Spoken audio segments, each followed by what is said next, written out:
موسیٰ ندی کی خوبصورتی میں اضافے کے منصوبے پر حکومت تیزی سے آگے بڑھ رہی ہے۔ اس منصوبے کے تحت ماضی میں موسیٰ کے اطراف موجود کئی غریب بستیوں کے مکانات منہدم کیے جا چکے ہیں۔ اسی کے ساتھ شہر کے مختلف علاقوں میں ہیڈرا کے تحت جھیلوں کی ترقی کے نام پر پٹا زمینوں کے حصول پر بھی تنازعات کھڑے ہوئے ہیں۔ اس پس منظر میں چیف منسٹر ریونت ریڈی نے کئی بار یقین دہانی کرائی ہے کہ موسیٰ ندی کے بیوٹیفیکیشن منصوبے میں زمین یا مکان کھونے والوں کو بڑے پیمانے پر معاوضہ دیا جائے گا۔ تاہم حکومت نے فیصلہ کیا ہے کہ متاثرین کو براہ راست نقد رقم دینے کے بجائے TDR یعنی ٹرانسفریبل ڈیولپمنٹ رائٹس کی شکل میں معاوضہ دیا جائے گا۔ اسی سلسلے میں حکومت نے ندیوں اور جھیلوں کے اطراف زمین دینے والوں کے لیے معاوضے کی شرح میں نمایاں اضافہ کرتے ہوئے نیا جیو نمبر 16 جاری کیا ہے، جس کے ذریعے 2012 کے جیو 168 میں ترمیم کی گئی ہے۔ نئے ضابطوں کے مطابق اگر جھیلوں یا ندیوں کے FTL یا MFL حدود میں موجود پٹا زمین حکومت کے حوالے کی جاتی ہے تو اس کے بدلے 200 فٹ TDR دیا جائے گا۔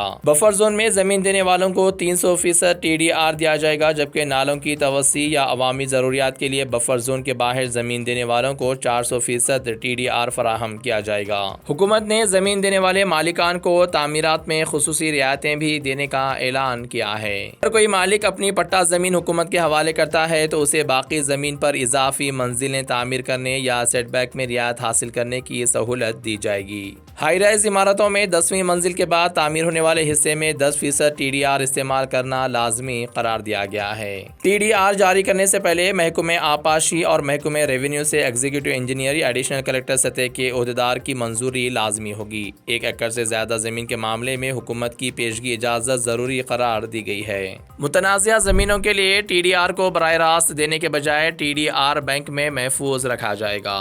یہ تمام نئے ضابطے ہیڈرا، GHMC اور HMDA کے تحت چلنے والے تمام جھیل ترقی منصوبوں پر لاگو ہوں گے۔ حکومت کا کہنا ہے کہ اس فیصلے کا مقصد ماحولیات کے تحفظ کے ساتھ ساتھ زمین مالکان کے حقوق کا تحفظ بھی ہے۔ ادھر موسیٰ ندی کی خوبصورتی کے منصوبے پر پہلے ہی خدشات ظاہر کیے جا رہے تھے کہ حکومت ندی کے دونوں کناروں سے 1-1 کلومیٹر تک زمین حاصل کرے گی۔ کیونکہ اس علاقے میں لاکھوں تعمیرات موجود ہیں، اس لیے اب TDR میں 400% تک اضافے سے یہ واضح ہوتا جا رہا ہے کہ حکومت بفر زون کے باہر کی زمینیں بھی حاصل کرنے کے ارادے میں ہے۔ دوسری جانب ہیڈرا کے تحت جھیلوں کی ترقی کے دوران بھی کئی مقامات پر پٹا زمینیں حاصل کی جا رہی ہیں، جس سے تنازعات پیدا ہو رہے ہیں۔ سنن چیرو جھیل کے اطراف CIET کالونی کے مکین عدالت سے رجوع کر چکے ہیں۔ تازہ ترمیمی جیو کے بعد حکومت کے لیے متاثرین کو TDR کے ذریعے معاوضہ دینے کا راستہ ہموار ہو گیا ہے۔ مزید خبروں کے لیے ہمارے چینل منصف نیوز 24x7 کو دیکھتے رہیے۔ اگر ویڈیو اچھی لگی تو لائک کریں، شیئر کریں اور چینل کو سبسکرائب کریں۔